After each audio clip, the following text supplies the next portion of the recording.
이번 편은 지하격투장에서 자신의 형인 제칸마와 대결 후 사형수가 등장하는 내용입니다. 바키의 첫 경험과 사형수들의 근황까지 준비가 되어 있습니다. 그럼 바로 시작합니다. 1. 덜덜. 지하격투장 결승에서 제칸마를 이긴 바키는 학교 수업에 침을 흘리며 열중하고 있는데요. 바키는 잠이 들었지만 나머지 학생들은 덜덜 떨며 이상한 느낌을 받습니다. 바키는 일진 선배들에게 이지매를 당하고 있으나 오히려 일진들이 덜덜 떨어버리는데요. 이후 도쿠가와가 학교에 방문을 합니다. 도쿠가와의 지휘 때문인지 바키와 도쿠가와는 교장실에서 편하게 얘기를 나누는 모습을 보여줍니다. 도쿠가와는 바키에게 일본의 엄청난 녀석들이 도착할 거라는 얘기를 남깁니다. 2. 사형수. 어느 한 지하에서 사형수의 사형 집행이 진행되고 있습니다. 이 거대한 사형수는 교수형에 처해졌으며 의사가 사망까지 확인을 하였습니다. 하지만 갑자기 일어나 의사와 집행관들을 털어버리고 있는데요. 너희는 항상 재미없는 승리를 가져다 준다며 도쿄로 떠난다는 낙서를 남기고 수용을 하여 도쿄로 떠나버립니다. 다른 곳에서도 전기의자를 통한 사용, 나갈 수 없는 공간을 기어나가는 기묘한 탈옥,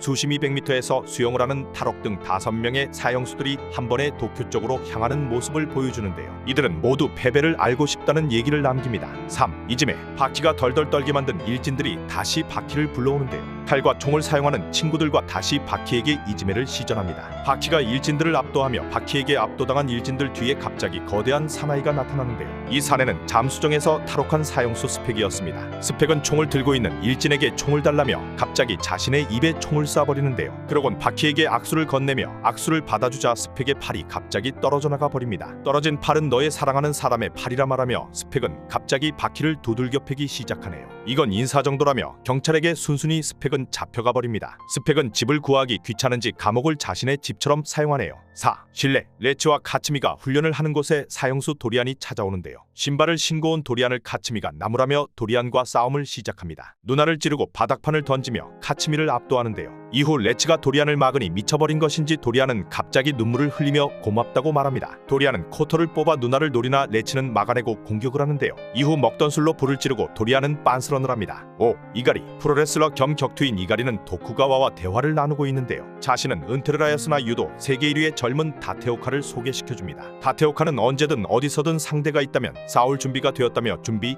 시작만 말해달라고 합니다. 뒤에서 준비 시작이라는 말과 함께 시콜스키가 다테오카를 공격합니다. 어떠한 이유에서인지 펀치로 얼굴이 갈라져 버리며 다테오카는 구급차에 실려가는데요. 이가리도 시콜스키에게 반격하나 똑같이 얼굴이 작살나버리고 맙니다. 그리고 도쿠가와는 사형수 시콜스키를 지하격투장에 데려가네요. 6. 모임. 시콜스키와 함께 지하격투장에 도착한 도쿠가와는 다른 인기척을 느끼는데요. 어찌된 영문인지 다른 사형수들도 모두 지하격투장에 도착합니다. 무언가에 이끌려 이곳에 도착한 사형수들을 뒤로 챔피언 바키와 도포, 카오루, 레츠, 시부카와도 도착을 하는데요. 도쿠가와는 시합장에서 경기가 아닌 실전 위주로 싸울 상대를 골랐다 말하며 룰 같은 거 없이 일상생활에서 싸움을 하자 말합니다. 얘기를 들은 모두 신이 난 표정을 보이네요. 7. 시작. 집으로 돌아가는 자들과 싸울 자들이 나뉘어 움직이기 시작하는데요. 도포와 움직이는 도리안에게 레츠가 접근을 합니다. 도포는 도리안을 뺏기기 싫어서인지 선빵을 날리며 도리안의 화염브레스를 회전방어로 무효화시킵니다. 하지만 어찌된 영문인지 도포의 팔이 잘려버리고 마는데요. 도리안의 특수한 줄로 손목이 깔끔하게 절단되나 도포는 안 그래도 찌르기 수련이 짜증이 났었다며 잘린 손으로 펀치를 먹여버립니다. 이후 도포는 빤스런을 하네요. 8. 데이트. 바키는 코즈에와 데이트를 하며 분위기가 달아오르는데요. 이를 스펙이 웃으며 바라보고 있습니다. 밤늦게 공원을 산책하며 뽀뽀를 하지만 바키는 눈을 뜨고 스펙을 바라보는데요. 이후 눈치 빠른 하나야마가 스펙의 입을 틀어막으며 끌고 가버립니다. 스펙의 기습킥과 함께 싸움이 시작되는데요. 카오루는 양복을 찢으며 싸울 준비를 시작합니다. 신발과 공원 벤치로 카오루를 공격하나 카오루는 꿈쩍도 하지 않는데요. 스펙은 카오루와 같은 자세로 자유의 여신상을 박살내버린 모흡 공격을 시전합니다. 계속 맞던 카오루는 펀치 한 방에 스펙을 날려버리는데요. 계속 할 거냐고 물어보고 스펙을 또 패기 시작합니다. 계속하겠나? 계속 패면서 계속하겠냐고 묻는 카오루에게 스펙은 총탄을 입에 먹이며 터뜨려버리는데요. 양볼이 날아간 카오루는 결국 스펙을 잡아다 경찰에게 넘겨줍니다. 하지만 스펙은 경찰들을 때려눕히고 카오루가 탄차를 뒤집어버리며 스펙은 카오루 머리에 쇠질을 하기 시작하는데요. 그리고 카오루 무릎에 총을 쏴버립니다. 그러나 카오루는 스펙의 마운트를 타며 스펙을 패기 시작하는데요. 더 맞으면 안 되겠는지 스펙은 눈을 가리며 섬광수류탄을 터뜨리고 카오루의 백마운트를 잡고 목조르기를 시전하는데요. 여기서 카오루만 사용이 가능한 악력으로 근육을 터뜨려버리네요. 스펙은 중지로 카오루 귀를 꼽아넣으며 카오루는 스펙의 목을 악력으로 찢어버리는데요. 살아있는 게 어떻게 가능한 건지 카오루는 서있는 채로 승리를 확정짓습니다. 10.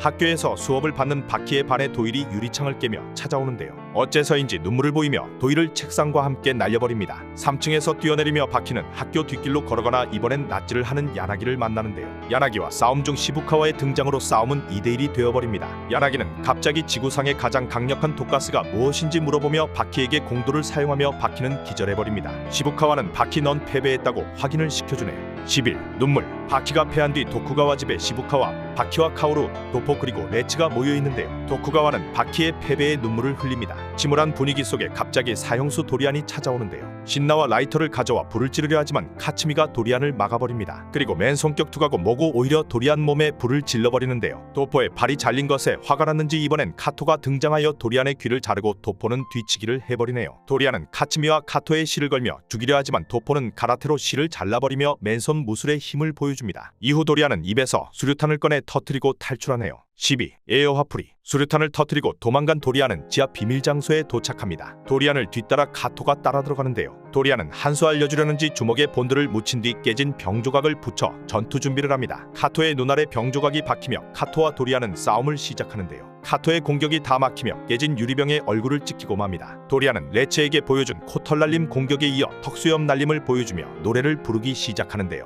노래를 부르며 카토를 패버리고 수준의 차이를 보여줍니다. 그리고 도리안은 카토에게 최면수를 걸어 카토가 도리안을 패버리는 환상에 빠지게 하는데요. 카토는 허공에 에어 화풀이를 하는 모습을 보여줍니다. 최면술에서 깨버린 카토는 어찌된 것인지 파악을 하고 있으며 도리안은 카토의 목을 실로 베어버리네요. 13. 빡침. 도포와 카츠미가 이끄는 신심에는 빡이 쳐버렸는데요. 100만 명의 신심의 회원을 통해 도리안을 감시하기 시작합니다. 식당 종업원과 택시기사 그리고 주위 모든 차들이 신심해로 도리안을 어디론가 끌고 가는데요. 유원지에 도착한 도리안을 누군가 기다리고 있습니다. 회전 목마를 타며 신나있는 도리안 앞에 카토의 동기인 아츠시가 등장합니다. 오늘은 죽어도 좋다고 아츠시가 말하며 한 대씩 주고받은 상황에 도리안은 또 빤스런을 시전하는데요. 도리안은 달리는 놀이기구에 타며 오늘 죽어도 좋다라고 한 말을 증명해보라 말합니다. 다리를 오므린 삼전을 사용하며 달리는 열차에서 공방을 주고받는데요. 도리안은 달리는 열차에서 아츠시를 잡고 떨어지는 선택을 합니다. 하지만 낙하 직전 실을 걸어 충격을 줄인 도리안은 여유있게 퇴장하며 아츠시만 골로 가버렸네요. 14. 카이오. 레츠와 도포 그리고 카츠미는 놀이동산에 도착하였는데요. 레츠는 뜬금없이 도리안에게 만나 뵙게 되어 영광이라며 인사를 합니다. 레츠의 기억으로 도리안은 과거 중국 2000년 역사 기록에 남은 카이오 중 한 명이었다고 하는데요. 레츠는 동문과 싸울 수 없다며 싸움을 도포에게 넘깁니다. 벗고 싸워야 흥이 난다는 도포는 옷을 벗어 제끼는데요. 잘려있던 왼손을 깁스 상태로 펀치를 날리나 어찌된 것인지 왼손이 붙어있는 모습을 보여줍니다. 15. 권법가. 카라테로 맞서니 자신도 권법가로서 자세를 갖춘다며 도리안은 자세를 취하는데요. 도포는 염산과 무기를 사용하는 도리안을 비웃습니다. 도리안은 카토에게 사용한 최면수를 도포에게도 사용하며 도포는 이상한 걸 눈치채는데요. 이렇게 약할 리가 없다고 되뇌이는 무신 도포는 최면술과 현실을 겹치게 만들어버립니다. 현실과 최면술의 경계가 없어진 도포는 무기를 사용하는 실제 도리안을 압도하기 시작합니다. 도리안을 박살을 내기 시작한 도포는 양쪽 무릎을 박살내며 마무리를 한다고 말하네요. 그리고 어떠한 사내를 불러들입니다. 16. 결판. 도포가 불러온 사내는 카토였는데요. 중상으로 입원한 카토가 휠체어에 이끌려오며 도포는 결판을 내라고 말합니다. 의식이 없는 카토는 좀비처럼 걸어오며 도리안에게 일격을 가하려 하네요. 처음 패배를 맛보게 될 도리안은 떨림을 멈추지 못하며 카토를 보고 나이 패배라 소리칩니다. 눈물과 콧물을 쏟아내는 도리안은 패배의 선물을 맛보네요. 이후 병원에 입원한 도리안 오른손에는 이상한 장치가 있는 걸 발견하는데요. 엑스레이를 찍은 의사는 이것이 소형 폭탄이 아닌가라고 추측합니다. 17. 폭탄. 병원에 입원해 있던 도리안은 카토 옆에서 목숨 구걸은 연기였다는 헛소리를 하는데요. 그리고 창문을 통해 빠져나가며 도포의 집으로 향합니다. 도포는 집에 도착하였으나 엉망이 되어 있는 집을 보며 분노하는데요. 분노한 도포에게 도리안은 오른손 폭탄을 사용하여 일격을 날려버립니다. 도리안은 신이 났는지 노래를 하네요. 이후 도포를 만난 도리안은 자신이 실제로는 이긴 적이 없다는 소리를 하며 레츠에게 덤비는데요. 일격에 도리안은 쓰러지며 자신은 늘 패배자였다며 정신줄을 놔버리고 마시가 버립니다. 돌아버린 도리안은 정신연령이 낮아졌으며 이송중 마마를 찾으며 사탕이 필요하다 하네요. 18. 올리버. 사형수들을 잡기 위해 미합 중국과 일본 그리고 FBI는 중대한 결정을 하는데요. 위성으로 감시하며 죄수이지만 형무소를 자유롭게 드나드는 사나이에게 기댈 수밖에 없다고 말합니다. 소노다 경신은 올리버를 만나러 형무소로 방문하여 올리버와 인사를 하네요. 웬만한 대저택보다 좋은 환경에서 살고 있는 올리버는 올리버는 다른 범죄자를 잡으러 헬기를 타고 나갑니다. 산탄총을 든 범죄자가 총을 쏘고 칼질을 하나 올리버의 근육을 뚫지 못하며 일격에 제압을 해버리네요. 19. 영역. 코즈에와 데이트를 하는 바퀴를 보며 유지로는 여자를 알 나이인가 가른 명대사를 날려버리는데요. 데이트를 마치고 돌아온 코즈의 집에 사형수 시콜스키가 들어와 있습니다. 바퀴는 침범해선 안 될 영역이라며 시콜스키를 때리기 시작하는데요. 하지만 시콜스키는 싸움을 피하며 코즈에를 납치해 가버립니다. 그리고 시콜스키는 의외의 인물과 만나고 있는데요.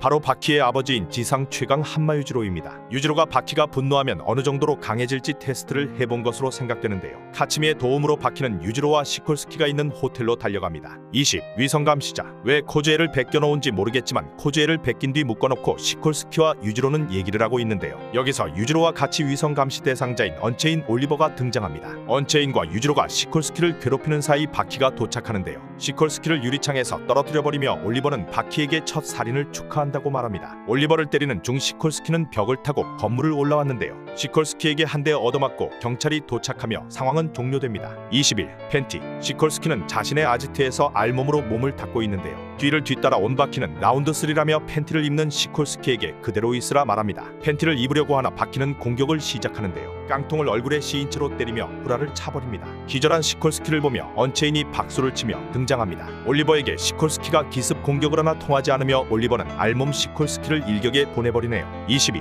도일. 시콜스키를 잡은 뒤 경찰청에서 다음 대상을 보고 있는데요. 경찰청 여비서로 잠입한 도일은 바로 옆에서 커피를 가져다주고 언체인에게 공격을 하기 시작합니다. 칼날이 나온 팔꿈치에 얼굴이 베이며 서로 공방을 주고받는데요. 언체인은 환각제에 쓰러지지만 발목을 잡고 도일을 휘둘러 일격에 다운을 뺏어냅니다. 이후 칼에 찔리고 난리를 치는 사이 시부카와와 소노다 경시가 도착을 하는데요. 도일은 사라진 상태였으며 올리버는 소노다에게 농담을 날리네요. 시부카와는 올리버에게 악수를 권하며 올리버를 눌러버린 뒤 연행하자고 하네요. 도일은 환풍구를 통해 도망을 친 뒤 굳이 지하철을 기어다니고 있습니다. 23. 아들 바보. 여자를 알 나이가 된 바퀴는 드디어 코즈에와 거사가 치러질 상황에 놓이는데요. 한 이불 속에서 해버려야겠다 결심하며 뒤돌아보는 순간 거대한 인기척을 발견합니다. 이 인기척은 아버지 유지로였으며 여자 앞에서 벌벌 떠는 바퀴에게 명대사를 남기는데요. 강해지고 싶다면 먹어치워라. 밤낮을 가리지 말고 먹어치워라. 식전 식후로 먹어치워라. 끝까지 먹어라. 질릴 때까지 먹어라라며 미래의 며느리에게 큰 충격을 안겨줍니다. 며느리에게는 암컷으로서 자신을 갈고 닦으라며 먹어도 질리지 않을 여자가 되라 말하는데요. 아들바보 유지로는 축복하지 두 사람이라는 말을 남기며 유유히 나가버립니다. 미쳐버린 것인지 확실히 제정신은 아닌 것 같습니다. 24. 우연. 서로를 찾아간 게 아닌 정말 우연히 마주친 레츠와 도일은 어디론가 걸어가고 있는데요. 싸우기도 그렇고 헤어지기도 그런 상황에 둘은 바에서 술을 한잔하기로 합니다. 도일은 술과 불로 레츠를 지지려 하지만 눈치 빠른 레츠는 반격하며 눈알에 칼을 꼽아버리는데요. 계속 칼을 던지며 도일을 압도한 레츠는 너는 중국 무술을 무시했다며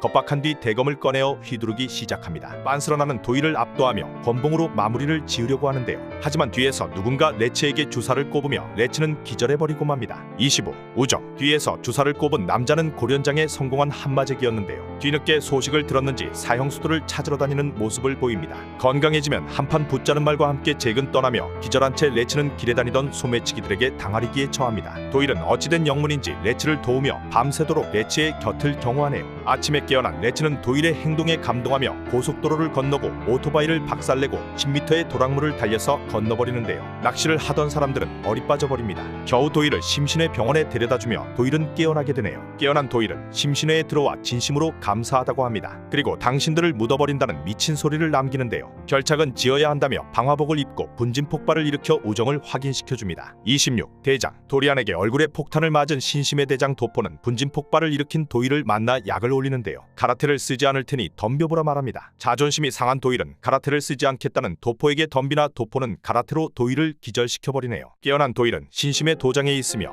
화상을 입은 카츠미가 기다리고 있습니다. 패배를 알고 싶은 거냐며 제가 졌습니다라고 말할 때까지 카츠미는 도일을 계속 기절시키네요. 몇 번을 반복한 상황에 카츠미는 도일의 얼굴에 하단찍기를 날립니다. 도일은 끝까지 패배를 인정하지 않으며 얼굴이 찌그러져 버렸는데요. 더 이상 상대를 망가뜨리기 싫다는 카츠미는 너의 승리라며 도장을 나가버리고 맙니다. 27. 첫 성교. 아버지의 방해로 무산된 거사가 드디어 이루어지게 되는데요. 신이 난 바퀴는 코즈에가 너무 이쁘다며 성교를 시작합니다. 몇 번이나 계속되었다는 나레이션과 밤낮일 수 없이 바뀌어 버리는데요. 둘은 혜자의 표정을 지으며 독을 사용하는 야나기를 만나게 됩니다. 성교 덕분인지 바퀴의 어린 티가 사라졌다며 야나기는 놀라는 모습을 보이는데요. 예전과 달리 야나기를 쉽게 압도하는 모습을 보여줍니다. 편타를 사용하는 야나기를 보고 계집들이 사용하는 기술이라며 바퀴도 편타로 야나기를 때려주는데요. 이후 시콜스키도 나타나며 상황은 2대1이 되지만 바퀴는 둘을 가볍게 상대해주네요. 28. 독. 왜 독이 듣지 않는지 모르는 야나기는 혼란스러워하는데요. 두 사형수를 혼자서도 압도하는 바퀴에게 카오루가 나타나 저놈은 산책하면서도 강해질 이유를 찾을 거라 말합니다. 또 하고 싶은 것인지 바퀴는 코즈에를 안고 신나게 도망가는데요.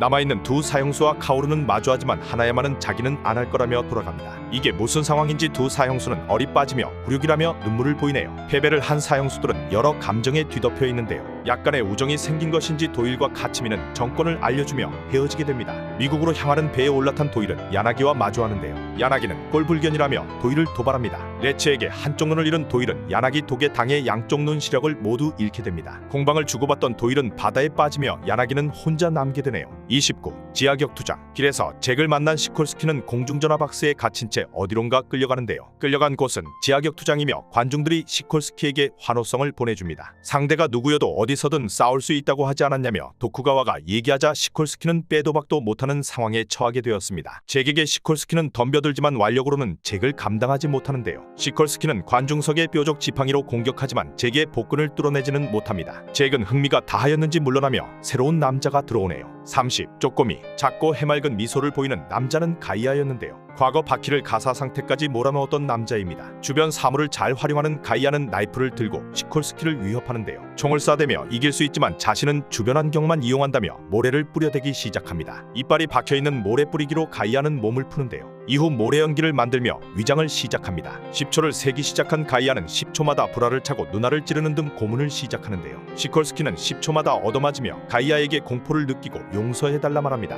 이렇게 승부는 끝이 나네요. 31. 모토베. 무기의 달인 모토베가 야나기와 만나는데요. 입에 빵꾸를 내며 칼을 허벅지에 던져 꼽아버리는 모습을 보여줍니다. 열이 받은 야나기는 바퀴에게 보여주었던 낫을 돌려대기 시작하는데요. 모토베는 아무렇지 않게 구름다리 앞으로 다가가며 야나기를 농락합니다. 야나기에게 네가 왜 그리 약한 줄 아냐며 무기에 의존을 해서 그렇다 말하는데요. 이후 야나기의 독수인 오른손을 잘라버리며 결착을 지어버립니다. 그리고 갑자기 뒤에서는 유지로가 나타나는데요. 야나기를 보며 패배를 인정하지 않으면 결착이 아니다. 하지만 나에게 굴복하지 않는다면 승부를 한다는 뜻이라며 야나기를 일격에 보내버립니다. 32. 다이어트. 코즈에와 좋은 날을 보낸 바퀴는 얼굴이 많이 수척해졌는데요. 코즈에 때문인 줄 알았으나 예상외로 결과는 야나기와 싸울 때 독에 당하여 살이 빠지고 있었습니다. 몸이 말라가는 바퀴를 보며 코즈에는 병원에 가라고 말하는데요. 닥터쿠레에게 도착한 바퀴는 입원을 하고 닥터쿠레는 코즈에에게 바퀴가 지금 살아있는 것이 기적이라고 말하며 코즈에는 충격에 빠져버립니다. 그런 코즈에에게 어떤 흑인 남자가 나타나는데요. 이 남자는 복싱 천재 마호메드의 아들이었습니다. 33. 안도. 죽기 전 편하게 지내려는 건지 바퀴는 산속에 사는 안도레이치 아저씨네 방문하는데요. 코즈에와 함께 온 바퀴는 낚시도 하며 편안한 일상을 보냅니다. 그러던 중 갑자기 레츠가 산속에 방문하는데요.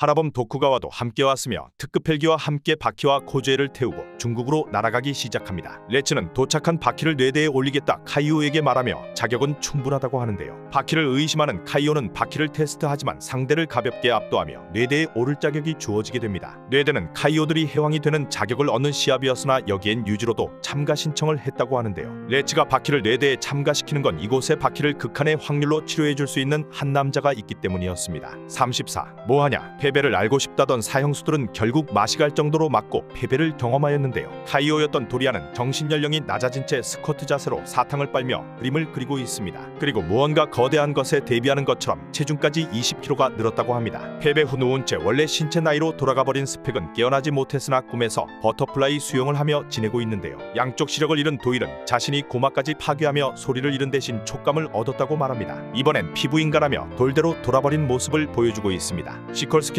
감옥에서 벽을 잡고 자는 모습을 보이며 역시 다들 비정상적인 모습을 보여주고 있네요. 사형수편에 이어 다음 중국 내대편에는 어떠한 병맛이 있을지 기대가 됩니다. 감사합니다.